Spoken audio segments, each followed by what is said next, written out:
$1 million on romance novels, $10 million on a new reality TV show, $200,000 on a party at Paramount Studios. These expenses might sound like extravagant Hollywood expenditures, but those are just three things the U.S. government spent taxpayer money on this year.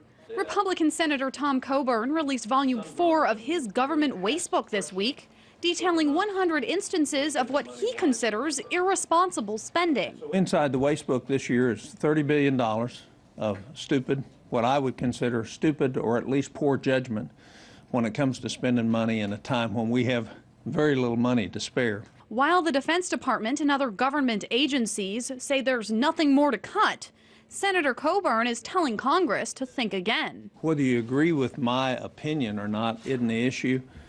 The fact is if you look at $700 billion in deficits and almost an $18 trillion debt, some grown-up in the room has to question whether or not we're spending money wisely and effectively. So what does waste look like?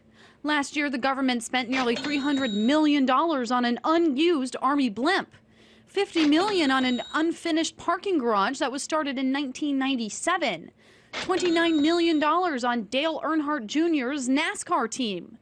The list goes on and on and on. In all, the wastebook points out nearly $30 billion in money misuse. That's enough to cut the sequestration our country currently faces by 1/3. One sweet spot for cutting, a government program that's meant to protect sugar farmers from seasonal volatility. It allows the sugar farmers to pay back their government loans using, well, sugar. It's a sweet deal that Coburn says wasted $171.5 million in 2013. But the Sugar Alliance argues that government policy forces them to operate this way. Because Mexico has flooded the U.S. market with unneeded, subsidized sugar, oversupplies are near record highs and sugar prices are nearing record lows. Without the minimal safety net that kicked in this year, many U.S. sugar producers would be put out of business, and America would be more dependent on unreliable foreign suppliers for a key food ingredient, and that would be a recipe for disaster.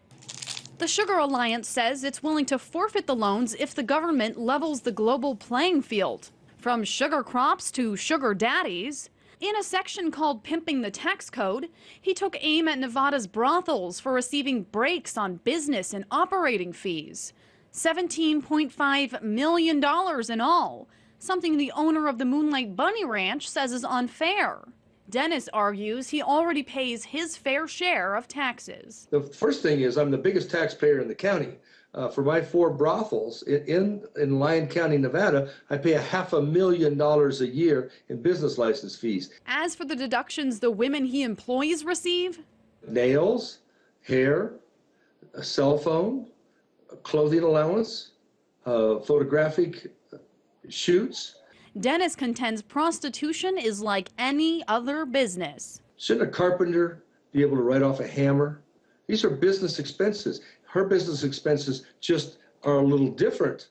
In the end, Senator Coburn blames Congress and says the only way to stop the waste is to quit electing people that care more about being in Washington than actually fixing it. The only thing that's going to change it is for the American people to quit sending people up here with a motivation to how do they stay here. That's why term limits is something that has to happen in this country, because I guarantee you if you had really strong term limits, the people who would be here would not be the people who are here today.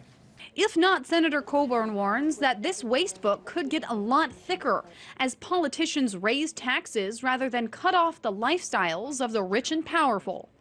In the wastebook capital of the country, Meghan Lopez, RT.